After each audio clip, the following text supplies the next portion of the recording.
ফজরের সুন্নতের পর দুরূদটি 11 বার পড়ুন। মৃত্যু পর্যন্ত আর কখনো অভাব হবে না। সারা জীবন সুখী থাকবেন। ফজরের সুন্নতের পর ফরজের পূর্বে যে সময়টি রয়েছে, এই সময় অত্যন্ত বরকতপূর্ণ একটি সময়, মাহাত্ম্যপূর্ণ একটি সময়, তাৎপর্যপূর্ণ একটি সময়।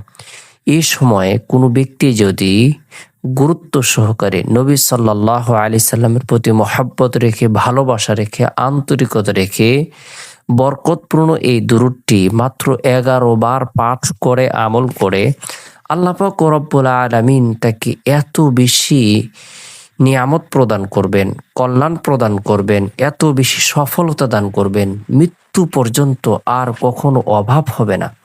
কেননা নবী সাল্লাল্লাহু আলাইহি সাল্লাম হাদিস শরীফে ইরশাদ করেছেন, মান সাল্লা আলাইহি ওয়াহিদাতান সাল্লাল্লাহু আলাইহি আশরা, যে ব্যক্তি একবার মাত্র নবী সাল্লাল্লাহু আলাইহি সাল্লামের প্রতি মহব্বত রেখে, ভালোবাসা রেখে দুরূদের আমল করবে, আল্লাহ তাআলা তার উপর 10টি রহমত বর্ষণ করবেন, 10টি গুনাহকে মাফ করে দিবেন, 10টি পদমর্যাদাকে বৃদ্ধি করে দিবেন। কোনো ব্যক্তি যদি মাত্র একটি রহমত পায়, আল্লাহ তাআলার দয়া পায়, এটাই তার দুনিয়া এবং আখিরাতের সফলতার জন্য যথেষ্ট হয়ে যাবে। আল্লাহ তাআলা একটি দুইটি নয়, তাকে 10টি রহমত বর্ষণ করবেন যদি মাত্র সে একবার দুরূদের আমল করে। তাই গুরুত্ব সহকারে সুন্নতের পর ফরজের পূর্বে আমরা বরকতপূর্ণ দুরূদের আমল করব 11 বার।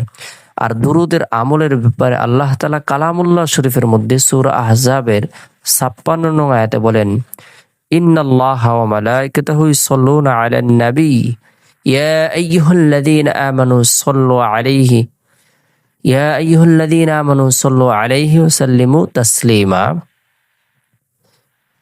নিশ্চয় আল্লাহ পাক রব্বুল আলামিন নবী সাল্লাল্লাহু আলাইহি সাল্লামের উপর রহমত বর্ষণ করেন, দুরূদ পাঠ করেন, ফেরেশতাগণ করেন।